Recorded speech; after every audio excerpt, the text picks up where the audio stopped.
I thank the chairman for calling up H.R. 6322, the End Financing to Hamas and State Sponsors of Terrorism Act. I also want to thank Congresswoman Peterson for joining me in co-leading this legislation. The End Financing to Hamas and State Sponsors of Terrorism Act will help us deal a heavy blow to the financial networks that fund Hamas, Hezbollah, and Iran's belligerent actions. With Iranian financial backing, Hamas invaded Israel on October 7th and inflicted untold horrors on innocent people, including American citizens.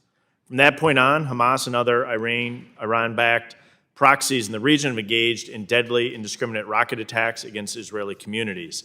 Iranian proxies have also engaged in frequent attacks against U.S. forces in the region, leading to dozens of injuries and at least one death. And now as the Israeli military continues to press deeper into Gaza, the world's learning the truth about the parallel world Hamas terrorists have built under Gazan homes, schools, and hospitals. All of this costs millions of dollars. We need to cut off the funds. My bill requires Treasury Department to work with our allies to ensure Hamas can never raise funds to attack Israel again. This effort will involve our allies in the G7, and it should include an aggressive effort to target Hamas's investments abroad and its funding pipeline for Iran. My bill also takes aim at one potential source of funds for Iran, special drawing rights. In 2021, the administration unilaterally approved an allocation of SDRs from the International Monetary Fund. This sent nearly $5 billion in unconditional liquidity to Iran, where it is now bolstering the country's reserves.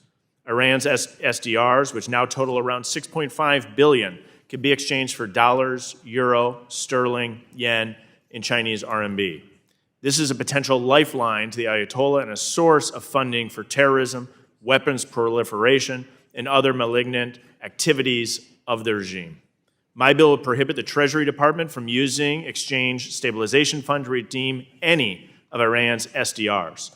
Moreover, it would impose the same prohibition for another state sponsor of terrorism, Syria, which received around $400 million from the last SDR allocation. My bill also prevents dealings in SDRs with third countries that the Secretary knows would result in the provision of funds to state sponsors of terrorism. This closes off indirect use of funds that could benefit Iran and Syria. Treasury may argue that it already refuses to engage with Iran on SDR exchanges, but this posture can change at any time, and the administration has shown a willingness to waive restrictions on Iran. Unlike a sanctions waiver, an SDR exchange could happen without any congressional notification. This is a big blind spot. If the administration believes in its current practice, refusing SDR exchanges with Iran, there should be no disagreement about backing this up in law. Unfortunately, we've seen the consequences of giving Iran access to funds. We need to get serious about stopping Iran and its terrorist proxies.